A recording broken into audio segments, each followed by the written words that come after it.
দেশে আগুন লাগাইয়া কথা কর দেশে আগুন লাগাইয়া জনগণের জ্বালাইয়া পালিয়া সাইরা গেছে ঢাকা রাজধানী আছে ফাঁকা ফাঁকা ও বুবুরে রাজধানী আছে ফাঁকা ফাঁকা কথা বল দেশে আগুন জ্বালাইয়া আলেমদের মারিয়া পালিয়া সইলা গেছো ঢাকা পালিয়া সাইরা গেছো ঢাকা রাজধানী আছে ফাঁকা ফাঁকা ও বুবুরে রাজধানী আছে ফাঁকা ফাঁকা ওই যে খেলা হবে শামীম ওসমান বলে না ওবায়দুল কাদের এখন কাকা করে না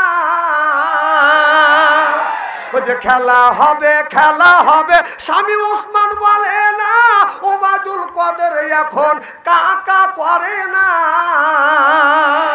শত কোটি টাকা আমারে দিল্লিতে আছে লুকায়ে শত কোটি টাকা মারে দিল্লিতে আছে লুকায়ে রাজধানী তাদেরকে পাওয়া যায় না রাজধানী আছে ফাঁকা ফাঁকা ও কাকুরে রাজধানী আছে ফাঁকা ফাঁকা নারাই তাকবীর ওরে আলিমদের ফাঁসি দিয়া কত খুশি হইয়াছ নিজের আইনের ফান্দে নিজে এখন পইরেছ কত ওরে আলিমদের ফাঁসি দিয়া কত খুশি হইয়াছ নিজের আইনের ফান্দে নিজে এখন পইরেছ এখন তোমার ফাঁসি হবে পাবলিক চাইয়া দেখিবে এখন তোমার ফাঁসি হবে পাবলিক চাইয়া দেখিবে বদলে বদলে হবে ফাঁসি জনগণের মুখে দেখছি হাসি ও বুবুরে জনগণের মুখে দেখছি হাসি এ দেশটা হাজালাহিয়া পাবলিককে মারিয়া এ দেশটা হাজালাহিয়া ছাত্রদের মারিয়া পালিয়া সাইরা গেছো ঢাকা রাজধানী আছে ফাঁকা ফাঁকা ও আপুরে রাজধানী আছে ফাঁকা ফাঁকা ও যে কোথায় রইলেন হাসান দাদা কামরুলের ওই কাম ছাড়া কামরুলকে লেলো করে হাতে কারণ ও বলছিল যে বাঘের হাত থেকে বাঁচা যায় হাসিনের হাত থেকে বাঁচা যায় না এখন এবে করে হাত কে ওই যে কোথায় ওই যে হাসান দাদা আবার স্যাটাং স্যাটাং কথা কইছি কোথায় রইলেন হাসান দাদা কামরুলের ওই কাম ছাড়া কতক্ষণ পলকের ঝলক গেছে ওই মমতাজের বুক ফাটা ওই মমতাজের বুক ফাটে না সংসদে কথা বলে না দরবেশ বাবা দরা খায়া গেছে যতক্ষণ ঠিক কিনা যা করছো যতটুক করছো ঠিক ততটুক হবে যে কয়টা মানুষকে তুমি ফাঁসি দিয়ে মারছো ঠিক এত কয়টা মানুষের ফাঁসি হবে ফাঁসি হবে ফাঁসি হবে সিল্লেকন ঠিক কিনা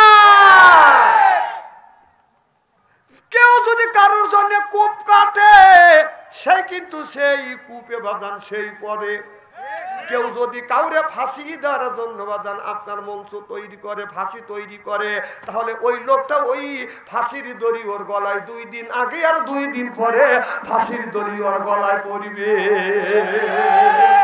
এখন দেখেন কি অবস্থা মিলিয়ে গেছে 1450 বছর আগে ঘটনা ঘটা গেছে আল্লাহ নবীকে মারার জন্য আবু জেহেল কূপ কাটছিল ওই কূপে আবু জেহেল পড়ছিল এরপরে 1450 বছর পরে শত শত মানুষদেরকে ফাঁসি দিয়ে মারছে এখন ওই ফাঁসির রশি এখন আপুর গলে কি হাহা কইল কি রে খালাম্মা কতকের খালাম্মা কারো আপু আম্মা একটা হলি হইল নাকি করেন একজনে এক একটা হয় সবাই কি একজনের কারো মা হয় কারো বোন হয় কারো খালা হয় কারো ফুপি হয় কথা কয় রে বাবু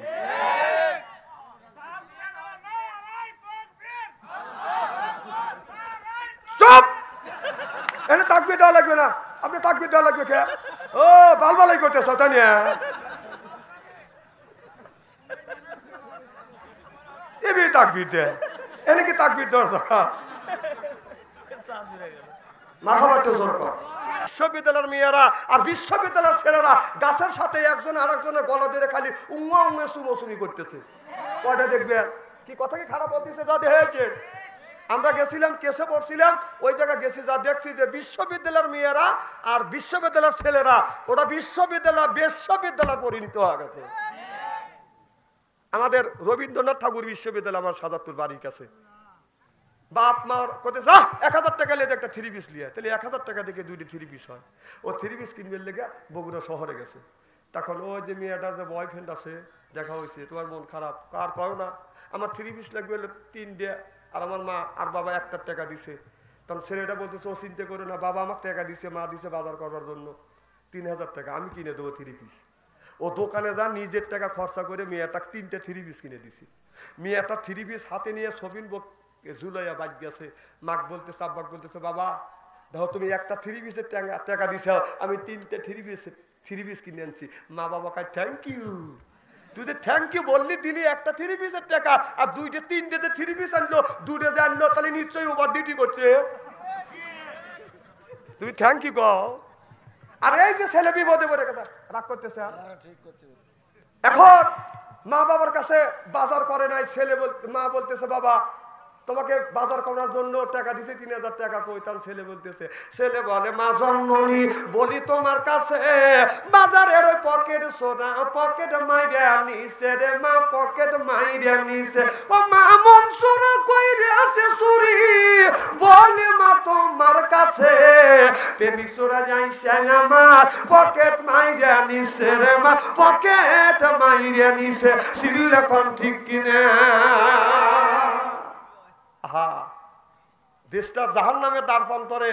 এদিনই ছেলের মতো ছেলেকে শাসন করতে হবে, মেয়ের মতো মেয়েকে শাসন করতে হবে। মেয়েকে বলতে হবে আমি দিলাম তোমাকে একটা 3 পিসের টাকা, তুমি 3টে 3 পিস কোথা থেকে আনলা। আর ছেলেকে বলতে হবে আমি তোমাকে বাজার করবার জন্য টাকা দিলাম, এই টাকা তুমি কোন খাতে ব্যয় করলে। কথা কর না কে? মা বাবার শাসন নাই। আজকে আমাদের চরিত্র চলে গেছে বাজান আপনার ফেসবুকের ভিতরে। এই যে মোবাইল ফোন আইসা দেশের ইজ্জত মাইরেছে, ছোট বড় সবার হাতে একটি করে আছে। মোবাইল ফোন আইসা দেশের ইজ্জত মাইরেছে, যখন ঠিক কিনে। মেয়ের মতো মেয়ের কাছে, ছেলের মতো ছেলের কাছে, বাবার মতো বাবার কাছে, আর মায়ের মতো মায়ের কাছে, যখন ঠিক কিনে। একটা একটা করে মার কাছেও আছে, বাবার কাছেও আছে, এরকম আছে না নাই? এই যে আপনাদের আল্লাদিপুর গ্রামের মধ্যে যদি 50টা যুবক যুবতী থাকে, রাত 12টার পরে আপনি মেসেঞ্জারের মধ্যে ঢোকেন, ফেসবুকের মধ্যে ঢুকে দেখেন, গ্রামের মধ্যে যদি 50টা যুবক যুবতী থাকে, তাদের হাতে যদি স্ক্রিন টাচ মোবাইল থাকে, রাত 12টার পরে মেসেঞ্জারের মধ্যে ফেসবুকের মধ্যে ঢুকে দেখেন, 50টা যুবক যুবতী থাকলে রাত 12টার পরে তার 40টাই রাত 12টার পরে লাইনে আছে। ওরা কি করতেছে 12টার পরে? ও তাহাজ্জুদ নামাজ পড়ে মোনাজাত করতেছে না? কি করতেছে বোঝেন না আপনি? বোঝেন না? আপনার ছেলে কি করতেছে? দেশটা জাহান্নামের দ্বারপ্রান্তরে গেছে। এখানে লজ্জা শরম কিচ্ছু নাই। এই যে বাপ মা বসে আছে, ওখানে বসে থেকে দেখতেছে, কথা কয় না। খালি আপনারা না, আমাদের আলেমের মধ্যেও আছে। তুই একজন আলেম মানুষ, তুই হলো জাতির বিবেক, আর মানুষ আসতেছে তুই খালি মোবাইল খোট্টা চাইতেছিস, তোর 5টা মনে একটা কথা কয় না, তোর দেখে জাতি শিখবে। আর তুই যদি মোবাইলের মধ্যে থাকিস তাহলে দেশ চলবে কিভাবে? কথা বল না কেন? বেদব, অসভ্য। না সালাম আমি না করি রে, পাবলিক আসতেছে, মোসাফা করতেছে, কথা বলতেছে, আর তুমি খালি খোট্টা খুঁটি করে যেতেছ, কথা কয় না। খারাপ লাগতেছে মনে হয়, তাই না? উচিত কথাতে একটু কষ্ট লাগবেই। আমরা গল্প পালি, সুযোগ পালি ছাড়িয়ে দিই না। একজনের মেয়ে রাজশাহী ভার্সিটির পরে স্টলে যা গল্প করতেছে, মানুষকে শুনান লাগবে না? মেয়ে একখান জন্ম দিছে, আমার মেয়ে রাজশাহী ভার্সিটির পরে। ওই জায়গা ছেলের বাবা ছিল, ছেলের বাবা কয় যে 3 মাস ধরে ভার্সিটির দিলি আর সেই গল্প করা লাগবি স্টলে। আমার ছেলে আজ 5 বছর ধরে ভার্সিটির লেখাপড়া করতেছে, আমি তো গল্প করি না। ছেলের বাবার গল্প হচ্ছে না। মেয়ে বাবা বলে বেটা গল্প করে আর আমার ধমকায়, তো মেয়ের বাবা বলতেছে, শোনেন, আল্লাহপুর গ্রামের অনেক মেয়ে, অনেকেরই মেয়ে আছে, সবাই কিন্তু ভার্সিটি পড়াইতে পারে না, ঠেলা আছে। আমার মেয়ে রাজশাহী ভার্সিটি পরে মাসে লাগে 10,000 টাকা। তো ছেলের বাবা বলতেছে, তোমার মেয়ে রাজশাহী ভার্সিটি পরে মাসে লাগে 10,000 টাকা, এই গল্প কি স্টলে এসে করা লাগবে নাকি? আমার ছেলে ওই ভার্সিটি পরে মাসে লাগে 20,000 টাকা, আমি তো গল্প করছি না, ছেলের বাবার গল্প হচ্ছে না। মেয়ের বাবা রেগে গেছে, কি তোমার ছেলে সে ক্লাসে যে ভার্সিটি, আমার মেয়েও সেই ক্লাসে সেই ভার্সিটি, তো আমার মেয়ের লাগে মাসে 10,000 টাকা আর তোমার ছেলের মাসে 20,000 টাকা লাগে, কারণ কি? গাল গপ্পর টাকা পাও না, কারণ কি এত টাকা লাগবে? তার মানে তার ছেলের বাবা বলতেছে, তোমার মেয়ের মাসে 10,000 টাকা লাগে আর আমার ছেলের মাসে 20,000 টাকা লাগে, কারণ হলে এই, তোর মেয়ে মিস কল দেয়, আমার ছেলে ব্যাক করে।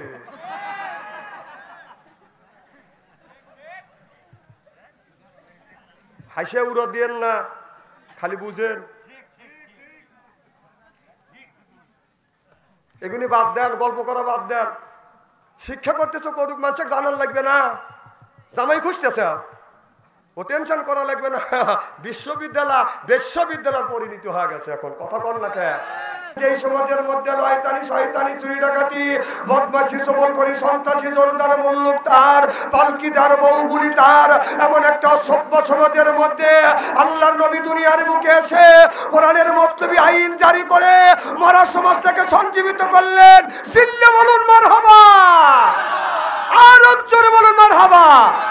আজ সমাজের মধ্যে কোরআনের আইন আর কোরআনের রাজকাম নাই বলে স্বামী স্ত্রীর কলহ, ভাইয়ে ভাই দ্বন্দ্ব, পাড়া প্রতিবাসী নাই মিল, এইটা নিয়ে হয় মামলা, মোকদ্দমা, জজ কোর্ট, হাইকোর্ট, সিভিল কোর্ট। দেখেন না সে বর্ষা কত পানি, এক গ্রাম থেকে আর এক গ্রামে যাইতে লাগে টানাটানি।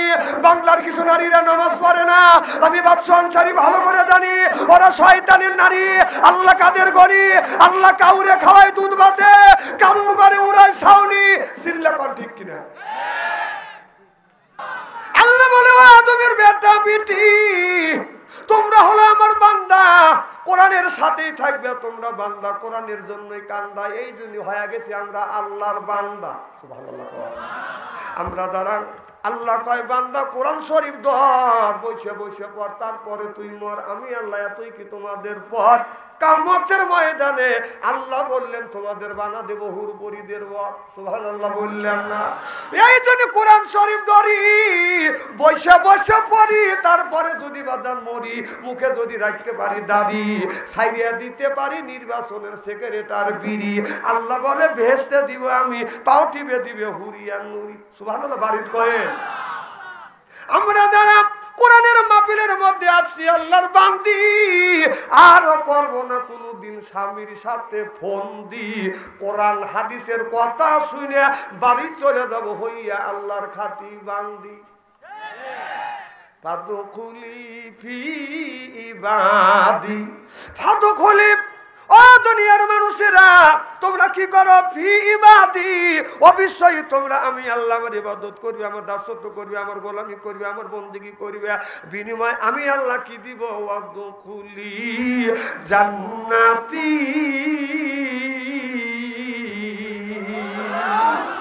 আল্লাহ যখন মানুষকে জান্নাতে দিবে, একা একা এই মানুষরা জান্নাতে যাবে না, বা জোড়ায় জোড়ায় যাবে। আর পরে শুধু তাই নয়, এক একটা মানুষ যখন জান্নাতে যাবে 70,000 হুর আসবে, রিসিপশন করে জান্নাতে নিয়ে যাবে। সুবহানাল্লাহ। এখন যদি লোকটা জান্নাতি হয়, আদর করে করে মানুষকে বাদান জান্নাতে নিয়ে যাবে। আমাদের বাড়িতে যদি বাদান আসে মেহমান, মেহমানকে পাইলে আমরা করি বাদান আদর, পাইলে দিই বিদেশি চাদর, আর তো মনে করে হায়রে আমার কদর। এরপরে আনে বাদান খানা, একটাও তো ডাকনা ছাড়া না। খাবারের পরে দেয় বাদান দই, খায়া তো বাদান হইসই, তারপরে দেয় পেপসি, কোকো কোলা, খায়া তো মনের মধ্যে বাদান দেয় দোলা, তারপরে খায় একটা পান, খায়া তো মনের মধ্যে আসে বাদান গুনগুননি গান, তারপরে খাইয়া খাবলা হাকিমপুরি জর্দা, শরীর তার গায়ে যায়, বুঝায় আমি বড় মর্দা। এক নাম্বার ইমান আনা লাগবে, দুই নাম্বার নেক কাজ করা লাগবে। নেক কাজের মধ্যে নামাজ আছে, রোজা আছে, হজ আছে, যাকাত আছে, কোরবানি আছে, ভালো ভালো কাজ নেক কাজের মধ্যে ঢুকা দিছে। সুবহানাল্লাহ। তাহলে আল্লাহ নামাজের কথা ৮০ থেকে ৮২ জায়গা বললেন, ওয়াকিমুস সালাহ, নামাজ কায়েম করো, ওয়াতুজ যাকাত, যাকাত আদায় করো, কুতিবা আলাইকুমুস সিয়াম, রমজান মাস আসছে রোজা রাখো, কথা কার? তাহলে আল্লাহ নামাজের কথা যদি ৮২ জায়গা বলে থাকে, কোন জ্ঞানে নামাজ ছাড়িয়ে দিয়ে মাথায় রাখছো বড় বড় চুল, ওই লোকটা বড় উপাদান ভুল। পরনে হলো, হাতে হলো বালা, পরনে হলো পাটের ছালা, গলায় হলো পুতির মালা, আমি হিসাব করে দেখলাম ওই লোকটা অরিজিনাল শয়তানের শালা। নামাজ নাই, রোজা নাই, হজ নাই, যাকাত নাই, খালি ভান্ডারি গজল কয়। খাসার ভিতর আছেন পাখি ঢুকলো কিভাবে, এই খাসার ভিতর আছেন পাখি ঢুকলো কিভাবে, মুর্শিদকে খাওয়াইলে সানা পাখি কি খাবে, এ হায় হায় মুর্শিদ খাইলে মাখন সানা, পাখির তো খাওয়া হইল না, মুর্শিদকে খাওয়াইলে সানা পাখি কি খাবে, পাখি গু খাবে, তা তোর কি? এই পাখি বলে বেশি বেশি করে নামাজ পড়ো, বেশি বেশি করে রোজা রাখো, বেশি বেশি করে জিকির করো, বেশি বেশি করে নামাজ পড়ো, রোজা রাখো, হজ করো, যাকাত দাও। আল্লাহ নবী বললেন, কুল্লু সাইয়্যিল সেকালাতুল কুলুবিহিল যিকরুল্লাহ, বেশি বেশি করে জিকির করলে কলবের ময়লা পরিষ্কার করে দিবে কে? এই যে হুজুরের কাপড়ে যদি ময়লা পড়ে, সাবান সোটা দিলে এইটা পরিষ্কার হয়, আর শরীরে যদি ময়লা পড়ে সাবান দিয়ে দলন দিলে বাদান পরিষ্কার হয়। অন্তরের মধ্যে যদি ময়লা ধরে কি দিয়ে আপনি পরিষ্কার করবেন? মনে বাবলা বাঁধা নাগ লেগেছে, মনে বাবলা বাঁধার দাগ লেগেছে, ধুইলে কি যায় সাবানে সাবানে, মনের ময়লা মুজবে কেমনে, খাজলো তো যায় না রে ধুলে, স্বভাব যায় না রে মল, শিকার গন্ধ যাইবে কি ভাই, সুসর গন্ধ যাইবে কি ভাই, গোলাপ জল দিলে মনের ময়লা মুজবে কেমনে। নবী বলে, কুল্লু সাইয়্যিল সেকালাতুল কুলুবিহিল যিকরুল্লাহ, বেশি বেশি করে জিকির করলে কলবের ময়লা পরিষ্কার করে দেয় কে? আল্লাহ আল্লাহ মিকুনা শামসু কামা, আল্লাহ আল্লাহ মিকুনা শামসু কামা, আল্লাহ আল্লাহ মিকুনা আরদু জামা, আনতুম আওলানা বাস্তুম মুসলিম কিসানা হায়, আনতুম আওলানা বাস্তুম মুসলিম হোতা কামা হায়, সিল্লাকান আল্লাহু আকবার। আমার ভাইরা আমার, আল্লাহ নবী আখিরি জামানার পয়গাম্বর মুহাম্মদ রাসূলুল্লাহ সাল্লাল্লাহু আলাইহি ওয়াসাল্লাম যখন দ্বীনের দাওয়াত দিতে লাগলেন, আবু জেহেল আমার নবীর কাছে এসে বলে, বাতিজা বাপ দাদার ধর্মের মুখে চুনকালি মারো না, নতুন ধর্ম পেশ করো না। আমার নবী বললেন, চাচা আমি বাপ দাদার ধর্মের মুখে চুনকালি মারতেছি না, আমি আল্লাহ কোরআনের কথা জমিনে আমি পেশ করতেছি, সিল্লাকান আল্লাহু আকবার। আবু জেহেল রাতের বেলা মানুষের কাছে গোপনে গোপনে টাকা দিত, আর বলতো দুনিয়ার মানুষেরা মোহাম্মদ নামে একটা পাগল আবির্ভাব হয়েছে, এই পাগলের কাছে যাও না, যদি যাও তোমরা সহ পাগল হয়ে যাবে। আমার নবীকে বাদান পাগল বলে আখ্যে তো দিছে, কেউ বা নবী পাগল বলে, কেউ বা বলে জাদুঘর, কেউ বা নবী পাগল বলে, কেউ বা বলে জাদুঘর। আল্লাহর কোরআন সাক্ষী দেয় রে, সে জামানার পয়গাম্বর। আল্লাহু আকবার কয়। আমার ভাইয়ের আমার নবীকে পাগল যখন বললেন, রাসূল সাল্লাল্লাহু আলাইহি সাল্লাম বললেন, না না আমি পাগল না। আল্লাহ নবীকে পাগল বাদান বললেন যে মোহাম্মদ নামে একটা পাগল আবির্ভাব হচ্ছে, পাগলকে যদি দেখো তোমরা সহ পাগল হয়ে যাবে। সব মানুষ মনে মনে চিন্তা করলো, দুনিয়ায় বহুত পাগল দেখছি, পাগল দেখলে মানুষ পাগল হয় না, এটা কেমন পাগল? পাগল দেখলে মানুষ পাগল হয়। দলে দলে সব মানুষ রওনা করলো, একেরা যায়, আপনারা না, আপনারা না, না না আপনারা। আবু জেহেল বলতেছে, দলে দলে যখন যাচ্ছে বলে, দাঁড়াও, এই যে বাবা, এই যে তুমি কয়ে আছো 11টার পরে তুমি মিস কল দিয়ে, আর মিস কল দিছে চলে যাচ্ছে। না না, প্রেম ভালোবাসা খালি তুমি করছো, আর তো প্রেমিক নাই। না না, আঙ্গুল তুলে দেখা যাবে পেশাবের চাপ দিচ্ছে এখানে মতো। ওইলে চললো, যাও যাও, তোকে ভালোবাসা টিকবে না, কয়া দিলাম, যা।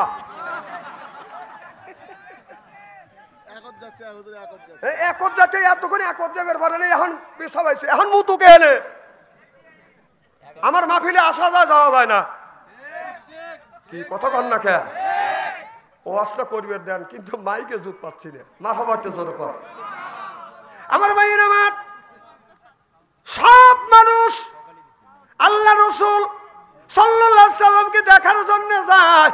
আবু জেহেল বলল, মুহাম্মদ সাল্লাল্লাহু আলাইহি সাল্লামের বিরুদ্ধে টাকা খরচ করলাম, আমি কাজে লাগলো মুহাম্মদ সাল্লাল্লাহু আলাইহি সাল্লামে। সুবহানাল্লাহ।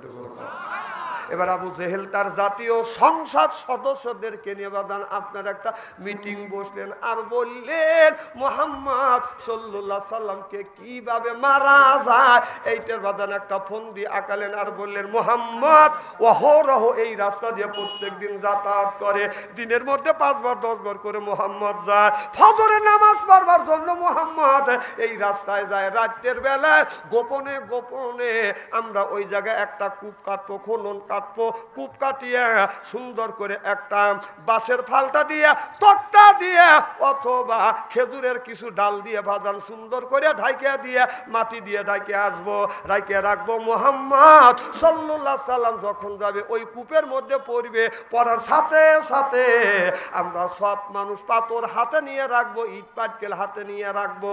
মুহাম্মদ কূপের মধ্যে পড়ার সাথে সাথে মুহাম্মদকে দুনিয়া থেকে বিদায় করে দিব। জোরকান নাউজুবিল্লাহ।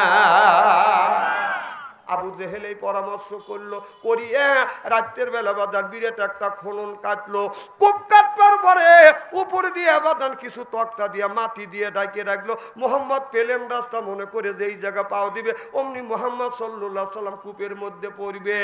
আর এলাকার জনগণদের বললেন, ও আমার কর্মীরা, তোমরা একটা কাজ করো, মানুষ ইট নিয়ে পাথর নিয়ে পাহাড়ের আড়ালে, গাছের আড়ালে, এরপরে ভিটের আড়ালে তোমরা বসে থাকবে। মুহাম্মদ সাল্লাল্লাহু আলাইহি সাল্লাম যখন গর্তের মধ্যে পড়িয়া যাবে, সব মানুষ মিলিয়ে মুহাম্মদকে পাথর মারিয়ে দুনিয়ার থেকে শেষ করে দিব। এটা হলো আবু জেহেলের একটা চক্রান্ত। এবার আবু জেহেলের কর্মীরা বলল, নেতা সাহেব আমরা যাব আর আপনি বাড়ি থাকবেন, এটা হয় না, আমাদের সাথে আপনার যাইতে হবে।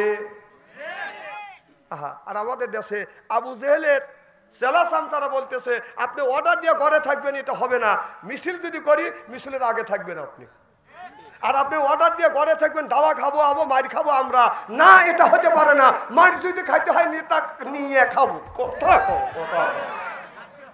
এই যে শুরু হয়ে গেছে, 13ই নভেম্বরে আসবে খালাম্মা, আর শাটডাউন, লকডাউন, শাটডাউন দিবে। ওর নেত্রীও নাই, নেতাও নাই, সব দিল্লি মামুর বাড়ি বসে আছে। আর আপনার ছেলে আমার ছেলে পানের ব্যবসা করে, ভ্যান চালায়, রিক্সা চালায়, হেরা যায়, যেই কইছে জয় বাংলা, বাইরে একবারে বাটাম ফাটা বানাইছি। আরে তোরা এত অবধ, আবু জেহেলের এখান থেকে শিক্ষা গ্রহণ কর। আবু জেহেলের সময় তার কর্মীরা বলেছিল, আমরা মিছিলে যাইতে পারি, মুহাম্মদ সাল্লাল্লাহু আলাইহি সাল্লামকে মারতে যাইতে পারি, আমাদের সাথে সাথে থাকতে হবে। প্রত্যেকটা যুদ্ধে আবু জেহেল, আবুল হাব, উতবা সাহাবা আগে আগে থাকতো। আর আমাদের দেশের নেতা নেত্রীরা কি করে, অর্ডার দেয়, শান্তির রাজা মার খায়। কথা কও, আর কোনোদিন এই ধরনের ভুল করবেন না। যদি যাইতে হয় মিছিলে, নেতাকে আগে নিবেন। হ্যাঁ, নেতা কাকে নেবেন, যে অমুতা আক্রমণ হবে, নেতা তো বুড়ি বড়, থুইয়া দৌড় দিবেন, বাইরে সই করে ফেলা দিবে, আর জীবনে রাজনীতি করবে না। না না, পাম শুনে যান কা আপনারা, পাম শুনে যান কা। একটা দেখানে একটা নেতা মার খাইছে, একটা নেতা ছেলে মেয়ে মার খাইছে, সব খাইছে আপনার ছেলে আমার ছেলে। আর এখন অবদান আমরা চালাক হয়ে গেছি, এখন যদি মিছিলে যাই নেতাকে আগে দেবো, গুড়ি যদি খাওয়ান লাগে তো খাওয়া লিয়ে আসবো। শালাগার পেট কি এখন তো ঠিক করিনি, এতদিন কি করছে বাথরুম ছেড়ে আসি হালকা ঠিক। ভাই হাসেন না, আমি সত্য কথা বলতেছি। না না, যদি মিছিলে যাইতেই হয় নেতা ক্লিয়ে যাবো, তুমি ঘরে বসে থাকবে আর মার খাবো আমরা, আর সেই দিন নাই। কথা কন, মাইর খালি একা খাবো না, নেতা ক্লিয়ে মাইর খাবো। কথা কর না কে আমার ভাইয়ের আমার?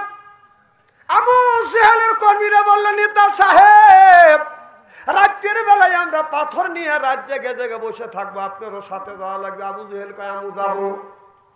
যেই জায়গা কূপ কাটছে আবু জেহেল তার জনগণ নিয়ে, তার সঙ্গে নিয়ে, আপনার পাথর নিয়ে, বড় বড় পাথর নিয়ে বাদান বসে আছে। আর মুহাম্মদ সাল্লাল্লাহু আলাইহি সাল্লাম রাস্তা দিয়ে বাদান যাচ্ছে। বোঝা কি যাচ্ছে এখন? আল্লাহ রাসূল আসতেছে। আবু জেহেল পাথর নিয়ে বসে আছে, বাদান তার জনগণ নিয়ে বাদান বসে আছে। এমন সময় আল্লাহ সব জনগণের চোখে বাদান তন্দা দিয়ে দিলেন, গুম দিয়ে দিলেন। সব মানুষ পাথর নিয়ে এরকম করে কেউ জুমতেছে, এরকম করে লাফা উঠতেছে। আবু জেহেলের চোখে আল্লাহ ঘুম দেয় নাই। এমন সময় আমার নবী এই রাস্তা দিয়ে আস্তে আস্তে যেই জায়গা বাদান কূপ আছে ওই জায়গা রসুল পাড়ার পাও রাখবে। এমন সময় জিবরাইল আলাইহিস সালাম ওহী নিয়ে চলে আসলেন। মুহাম্মদ হাই গিবনা গোপ্তা তানা গুপ্তা জিবরাইল, জিবরাইল হাই গিবনা গোপ্তা তানা গোপ্তা রব্বুল জলিল। আল্লাহু আকবার। জিবরাইল আলাইহিস সালাম বলে, ইয়া রাসূলুল্লাহ আপনি সামনের দিকে পা ফেলবেন না, নবী গো আপনি একটু সাইড কেটে যান। আল্লাহ নবী একটু সাইড কেটে বাদান চলে আসেন। আবু জেহেল মনে মনে চিন্তা করলো, মোহাম্মদ তো কূপের মধ্যে পড়লো না, অতএব মোহাম্মদকে ধরবো, তাই নিয়ে হেসে নিয়ে কূপের মধ্যে ফেলে দিয়ে পাথর মারবো। আবু জেহেল রাসূল সাল্লাল্লাহু আলাইহি সাল্লামকে যখন ধরতে গেছে ওই কূপের মধ্যে আবু জেহেল পড়ে গেছে। সুবহানাল্লাহ। যেই পড়ছে তাই বলছে ও মা, যেই ও মা কইছে। আর যারা পাথর নিয়ে বসে আছে ওরা মনে মনে চিন্তা করতেছে মুহাম্মদ সাল্লাল্লাহু আলাইহি সাল্লাম পড়ছে। অমনি যাইয়া সবাই বাদান বৃষ্টির মতো বাদান পাথর মারতে লাগলেন। আবু জেহেল বলে, আমারে পাথর মারিও না, আমি মুহাম্মদ না, আমি হলাম তোমাদের নেতা আবু জেহেল। আল্লাহু আকবার। যাদের এমন ভাবে মারছে বৃষ্টির মতো ওদের গমের দান্দায় আসছিল, বাচ্চা যে মোহাম্মদ সাল্লাল্লাহু আলাইহি সাল্লাম পড়ছে, এমন পাথর মাথা মারছে, মাথা ফাটে গেছে। এবার সব মানুষ বলে মুহাম্মদ, সব মানুষ বলে আমারে মুহাম্মদকে মারার জন্য কূপ কাটছি, কূপের মধ্যে আমি পড়ছি, এই কূপের মধ্যে থেকে আমাকে তোলো। 10 হাত রশি দেয়, 15 হাত না যাই পরে, 15 হাত রশি দেয়, 20 হাত না যাই পরে, 20 হাত রশি দেয়, 25 হাত না যাই পরে, 25 হাত রশি দেয়, বাদাম 30 হাত না যাই পরে, 30 হাত রশি দেয়, 40 হাত না যাই পরে। আবু জেহেল তোলার জন্য যতই রশি দেয় ততই বাদাম রশি না যাই পরে। আবু জেহেল বলল, ও আমার জনগণেরা, তোমরা 100 হাত রশি দিয়ে কূপের মধ্যে থেকে আমারে উঠাইতে পারবে না। উঠাতে যদি চাও আমার ভাতিজা মুহাম্মদ সাল্লাল্লাহু আলাইহি সাল্লামকে ডাইকে আনো। আমার ভাতিজা মুহাম্মদ সাল্লাল্লাহু আলাইহি সাল্লাম যতক্ষণ পর্যন্ত না আসবে, সে যদি না তোলে আমার বিশ্বাস কেউ আমাকে এই কূপ থেকে তুলতে পারবে না। চিল্লা চিল্লা কান আল্লাহু আকবার। আল্লাহ আল্লাহ মিকুনা শামসু কামা, আল্লাহ আল্লাহ মিকুনা আরদু জামা। সুবহানাল্লাহ। আমার ভাইরা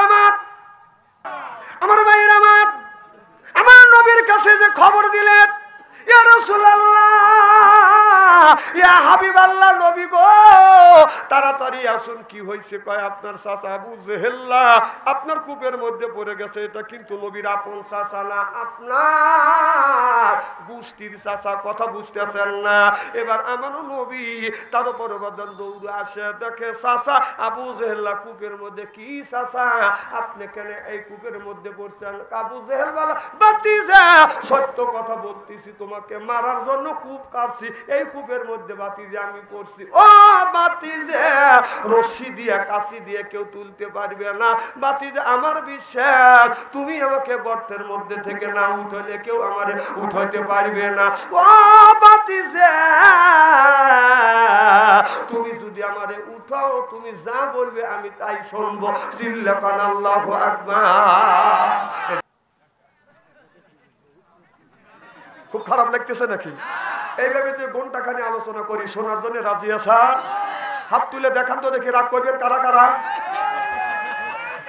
দাঁড়ান, আন্দাজে তাকবীর দিয়ে না, সেহেনে সেনে তাকবীর দেয়, এগুলো বসেও না এরা।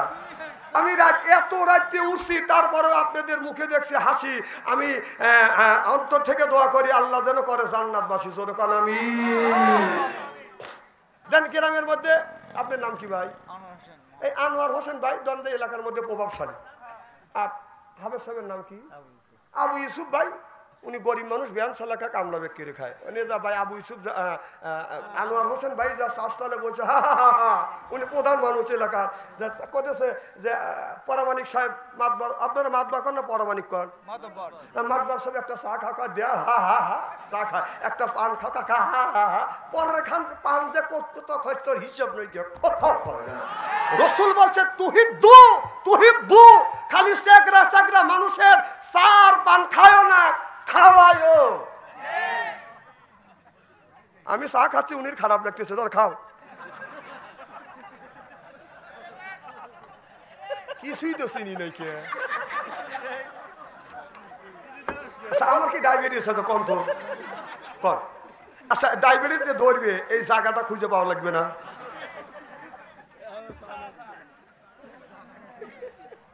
মারহাবা কর। আমার ভাইয়ের আমার নবী তো রেসে থেকে আবু জেহেল কূপের মধ্যে পড়ে গেছে। নবী বলে চাচা, এবার আবু জেহেল বলে বাতি যে চাচা চাচা করা লাগবে না, তারই আগে চাচাক বাসা। সুবহানাল্লাহ, জোরে কর। যা বলবি আমি তাই শুনবো, আগে বাসা।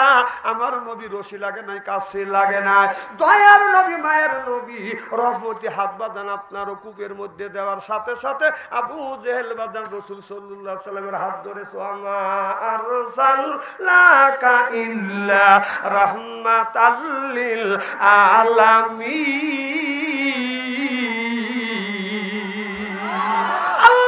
রহমতের হাত দিছে, আবু জেহেল রহমতের হাত ধরে ধরছে, আমার নবী টান দিয়ে তুলছে।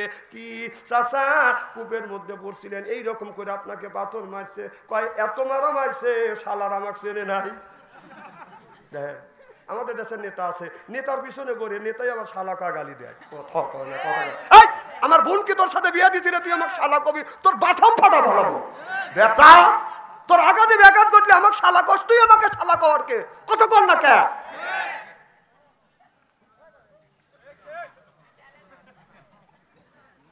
আমার ভাইয়ের আমার নবী বলল আমি কিছু বলি না, আপনাকে কূপ থেকে উদ্ধার করছি, আমি যা বলবো তাই শুনবেন। বলে চাচা আপনি বলুন লা ইলাহা ইল্লাল্লাহ মুহাম্মাদুর রাসূলুল্লাহ সাল্লাল্লাহু আলাইহি ওয়াসাল্লাম। আবু জেহেল বলে বাতিজা তোমার সব কথা শুনবো, এই কথা শুনবো না। কারণ হলো আল্লাহকে আল্লাহ বলে আবু জেহেল মেনে নিয়েছিল, কিন্তু নবীকে নবী বলে মানবে এইটা বাদান আর আবু জেহেল সহ্য করে না। আমার ভাইরা আমার, যারা আল্লাহর নবীকে নবী বলে মানে না ওরা মুসলমান না, মুসলমান থাকতে পারে না। শরীয়ত যারা বিশ্বাস করে না ওরা মুসলমানের বাচ্চা হতে পারে না। চিল্লাপান ঠিক কিনে? তুমি শরীয়ত বিশ্বাস করো না, তুমি কিসের মুসলমান? এ যুবক, এ তুই কোন যাস? এ বাবাই তুই বসো। রে পাজি রে চাওয়াল পাল, বিপদে পড়ে গেছি। না না স্বাভাবিক, এই দেশটা নষ্ট করছে এই মোবাইল এসে। কথা কম ওই যে বলি আছে যখন ফাঁকা পাবো না আসো দেখা করবো না। প্রেম প্রীতির জ্বালা মোবাইলের মেলা, এখন আর চিঠি লেখা লাগে না। ও ছেলে সারা রাত জাগিয়া ফোনে কথা বলিয়া লেখা পড়াইয়া ছেলের ভালো লাগে না। হায় হায় লেখা পড়া আমি আর ভালো লাগে না। মোবাইল ফোন আসিল কি দোলা লাগিল, ফজরের ঘুম তো পোলার বাইল না। পেটে বাদ যাই থাক পরনে নাই থাক, মোবাইল ছাড়া মিয়ার চলে না। হায় হায় মোবাইল ছাড়া ছেলের চলে না। মোবাইল ফোন আসিল কি দোলা লাগিল, ফজরের ঘুম তো পোলার বাইল না। নবী বললেন ইয়ার ফলির বিদ্যা উঠে যাবে, এক সুরুল জাহিল জাহিলিত বসিত হবে। সেই অবস্থা আজ সোনার বাংলার জমিনে হচ্ছে। জোরকান ঠিক কিনা? তুই চাদর কাজে বলে বল, এটা ফাইসলামি ভাষা তাই না?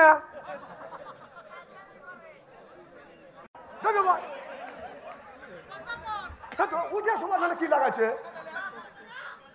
প্রেম খালি তোমরা একাই করো না, আর কি প্রেমিক নাই এখানে? আর জীবনে আসো না আমার মাহফিলে, দেখে আসো না নাই আমার মাহফিলে আসা যায়, যাওয়া যায় না।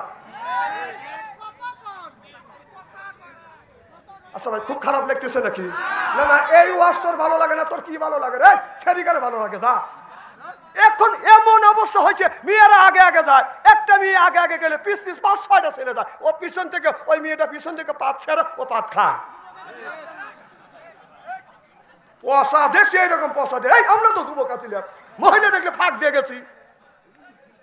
না না, ও আগে আগে যাইতেছে, ও তো বাই ছাড়বেরই পারে, কথা কয় না।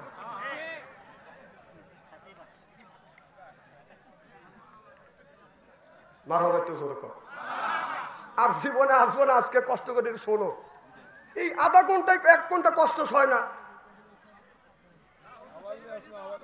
মার হবে কর আমার ভাইয়ের আমার।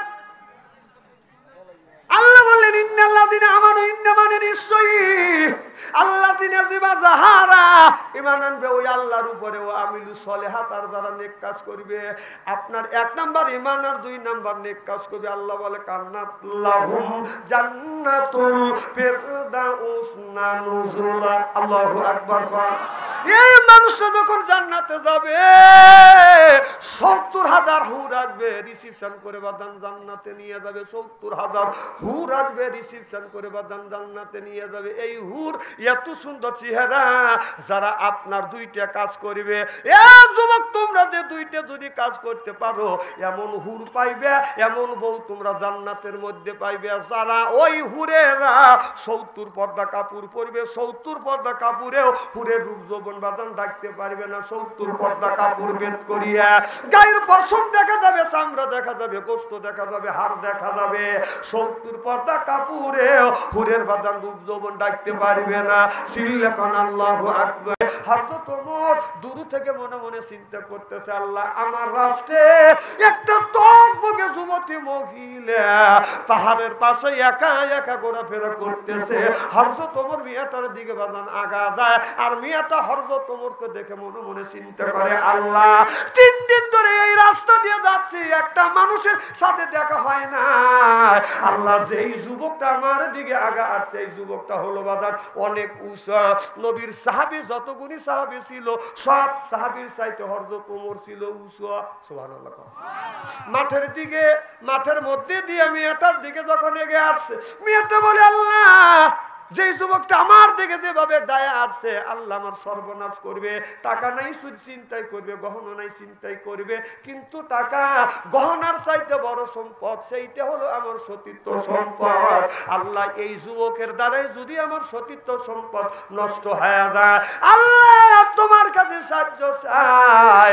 আল্লাহ আমার সতীত্বকে তুমি হেফাজত করো, আমি কিন্তু পারলাম না।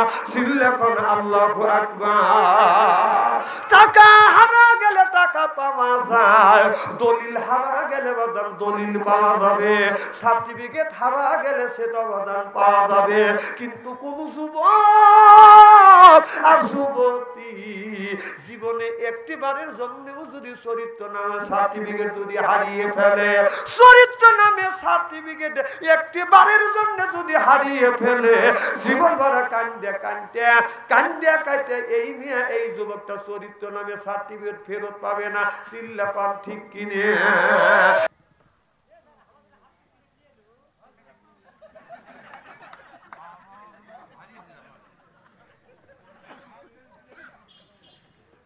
আমার ভাইয়ের আমার, আল্লাহ বললেন হযরত ওমর রাদিয়াল্লাহু তাআলা আনহু মেয়েটার দিকে যখন আগা যাচ্ছে, মেয়েটা মনে মনে চিন্তা করতেছে, আল্লাহ তুমি আমার ইজ্জতটা বাঁচাও। সুবহানাল্লাহ।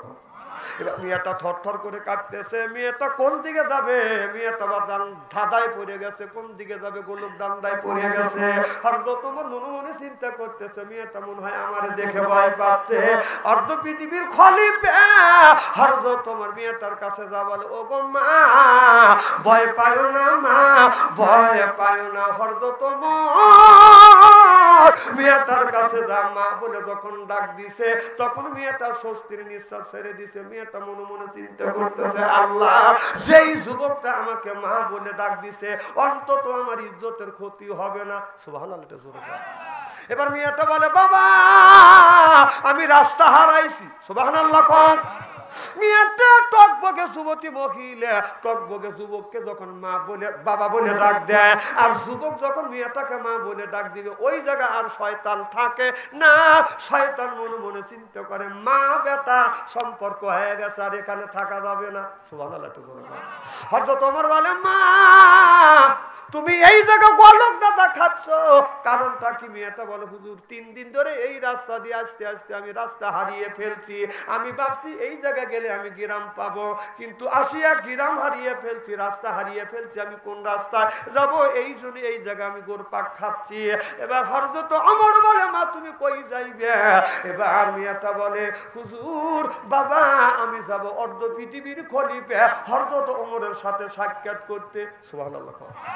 হযরত ওমর বলে, মা তুমি অর্ধ পৃথিবীর ওমরের তালাশ করো মা। তাকিয়ে দেখো আমি অর্ধ পৃথিবীর প্রেসিডেন্ট, আমার নাম হলো ওমর। এবার মেয়েটা ওমরের দিকে বাদান তাকাইয়া বাদান গুণনা শুরু করলেন। 1 2 3 4 5 এইভাবে গুনতে গুনতে গুনতে গুনতে 18 পর্যন্ত গুনিয়া মেয়েটা স্তব্ধ হয়, চোখের পানি ফেলে দিয়ে দিয়ে কান্দের বলে, বাবা আমি আজ 3 দিন ধরে অনাহারে রয়েছি, ক্ষুধার যন্ত্রণায় তন্ত্রী আমার ছিঁড়ে যেতে চাচ্ছে, আর পানি পিপাসায় কলিজাটা ছটফট ছটফট করতেছে। ও বাবা 3 দিন ধরে এই রাস্তা দিয়ে আমি হাঁটাকোটা করতেছি, গ্রাম আমি পাই না, কোনো বাড়িতে যাই না, কারোর কাছে আমি খাবার পাই নাই, খাবার পাই না, পানি নাই পানি খাবো, খাবারও পাই না, খাবার খাবো। আমি 3 দিন ধরে অনাহারে, আমি হযরত ওমরের সাথে দেখা করতে যাব, আর আপনি ওমর বলে দাবি করতেছেন। হুজুর আপনি ওমর না, আমার সাথে ইয়ার কি করেন না। ও বাবা আমি একজন ক্ষুধার্ত, ইয়ার কি আর আমার শরীরে সহ্য হচ্ছে না। সুবহানাল্লাহ বললেন না। ওমর বলে, মা তুমি কি বিশ্বাস করো না আমি যে ওমর অর্ধ পৃথিবীর প্রেসিডেন্ট? মেয়েটা বলে, বাবা গো কেমন করে বিশ্বাস করবো? আপনি যদি অর্ধ পৃথিবীর প্রেসিডেন্ট হন আপনার শরীরে কেন 18 তালি আলা জামা? সুবহানাল্লাহ। আমাদের দেশে যদি দেশের একটু নেতা হয়, জ্যৈষ্ঠ মাসে গরমের মধ্যে শরীরে বাঁধান গামছা রাখা যায় না, কিন্তু তারা মোটা কোট গায়ে দিয়ে দিয়ে ঘোরে। কথা কয় না রে, এইটাই তো নেতা। জ্যৈষ্ঠ মাসে গরমের মধ্যে মানুষ গায়ে গামছা রাখতে পারে না, কাঁধে গামছা রাখতে পারে না, এরা আপনার মোটা কোট গায়ে দিয়ে ঘোরে। আর অর্ধ পৃথিবীর প্রেসিডেন্ট ওমর তালিওয়ালা জামা গায়ে দিয়ে রাস্তা দিয়ে হাঁটে। সুবহানাল্লাহ। এটা জোরে কর তালি। নেতা ওমরের সাথে এরাই বড় নেতা। খুব খারাপ লাগতেছে মনে হয়।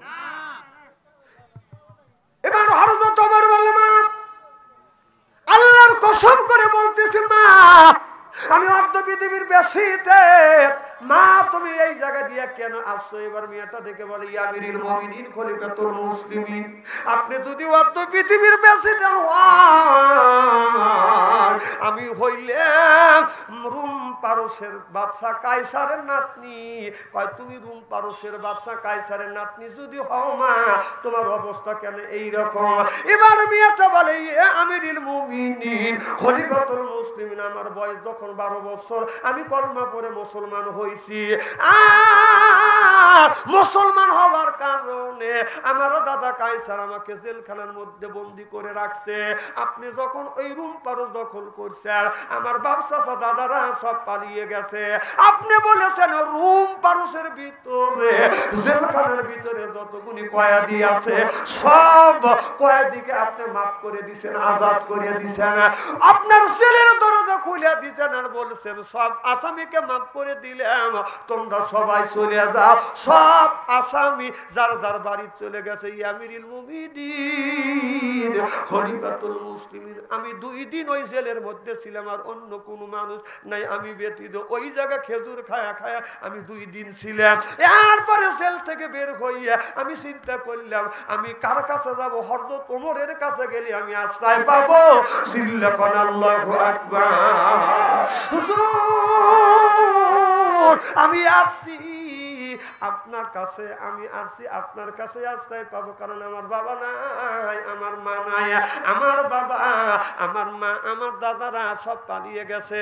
ও বাজান, যার মা নাই রে সেই কিন্তু বাজান মায়ের ব্যথা বোঝে, বাবা যার মারা গেছে সেই কিন্তু বাজান বাবার ব্যথা বোঝে।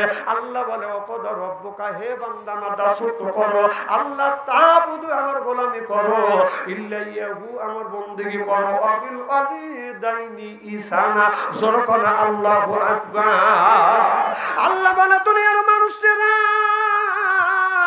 আমি আল্লাহ আমার ইবাদত আর বন্দেগী করবার পরে নিজ নিজ পিতামাতার খেদমত করে, এ কথা কার? আজকে মা হচ্ছে বুড়ি, গার যাইতে মার বুড়ি, বাবা হলো বুড়ো, পিঠের উপর দৌড়ে দৌড়ে বুড়ো, শ্বশুর হলো আব্বা জান, শাশুড়ি হচ্ছে আম্মা জান, বিয়া করছে পিয়ারা জান, ওরাই সব জানের জান, পরাণের পরাণ, যেরকম ঠিক কিনে। আজ মার কথা লাগে না ভালো, আপনি যাবেন রেডি হচ্ছেন, এখন যে মা বাবার ওয়াজ করতেছি, মা বাবার ওয়াজ করতে চান, চিন্তা করতে হুজুর অন্য ওয়াজ করছে ভালোই লাগছে, এখন মা বাবার ওয়াজ করতে চান, আস্তে আস্তে যাই। যে মা বাবার ওয়াজ শুনেছে চলে যাবে, বুঝতে হবে মা বাবার সাথে ওর লোকটার সম্পর্ক নাকি। হ্যাঁ যাও, এ তুই ওখানটা ঠিক ঠিক করতেছিস, যাই।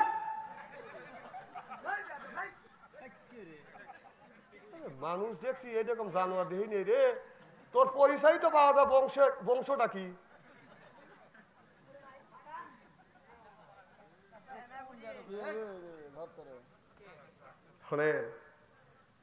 বীজ ভালো হলে বাছুর ভালো হয়, কথা বল না খেয়ে। এই যে গরুর বীজ দেন না, 100 যখন দেন বাছুর 100ই হয়, হ্যাঁ আইডিয়া হোক আর বকন হোক, বীজ ভালো থাকা লাগবে না, তাহলে খালি বীজ ভালো হলে হয় না, আবার হাইব্রিড আছে। আরে দেখলেই তো বোঝা যায়, আমি কথা কি খারাপ বলতেছি নাকি? এখন দেখা কত দূর দিয়ে গেছে।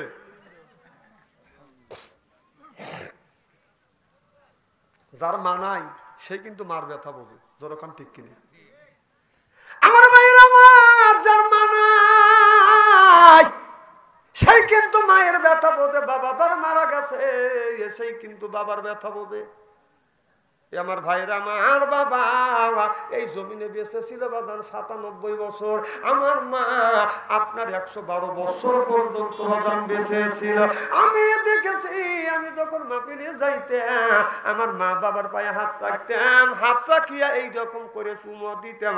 মোল্লা আদি কারিম রহমাতুল্লাহ আল্লাহ বলেছে, কেউ যদি মা বাবার পায়ে হাত থেকে যদি চুমা খায়, হে যেন জান্নাতের খাম্বায় চুমা খাইলে যেরকম আল্লাহু আকবার।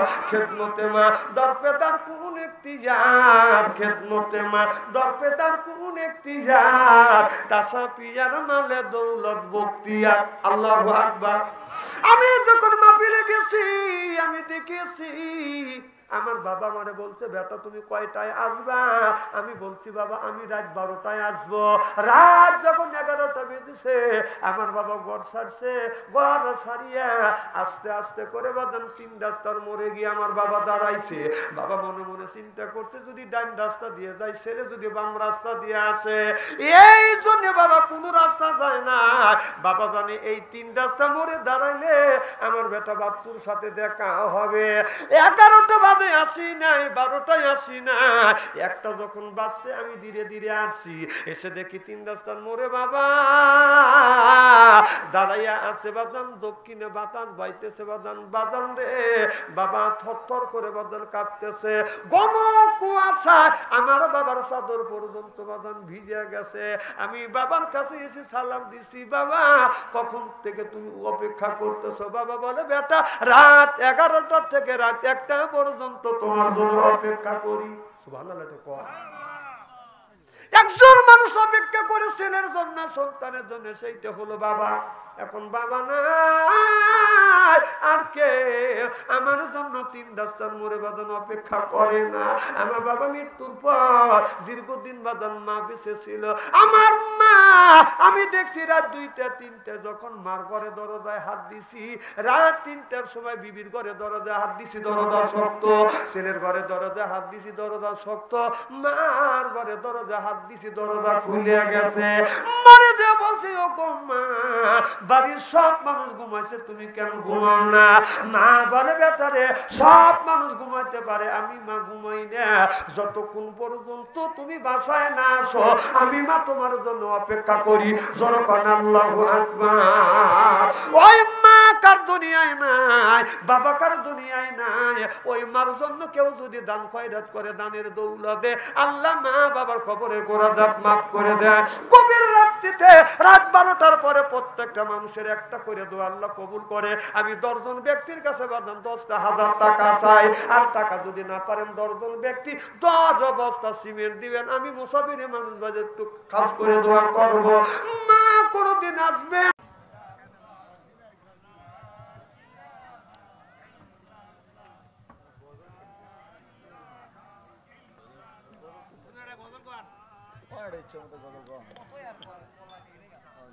যে মাই গানছে কি করবো? আমাদের দেশে আকাশে আর বাতাসে কলেমার পতাকা দুলবে। মারহাবা কর। আমাদের নেতারা, আমাদের এমপিরে, আমাদের নেতারা, আমাদের এমপিরে কোরআনের শাসন একদিন করবে। আমাদের দেশে আকাশে আর বাতাসে কলেমার পতাকা দুলবে। আল্লাহু আকবার। জাতীয় সংসদ, সংসদের মন্ত্রী, জাতীয় সংসদ, সংসদের মন্ত্রী, সংসদের ঈদ গুনে আল্লাহু আকবার বলবে। আমাদের দেশে আকাশে আর বাতাসে কলেমার পতাকা দুলবে। আমাদের মায়েরা, আমাদের বোনেরা, আমাদের মায়েরা, আমাদের বোনেরা কোরআনের আইন একদিন মানবে। আমাদের দেশে আকাশে আর বাতাসে কলেমার পতাকা দুলবে। নারে তাকবীর।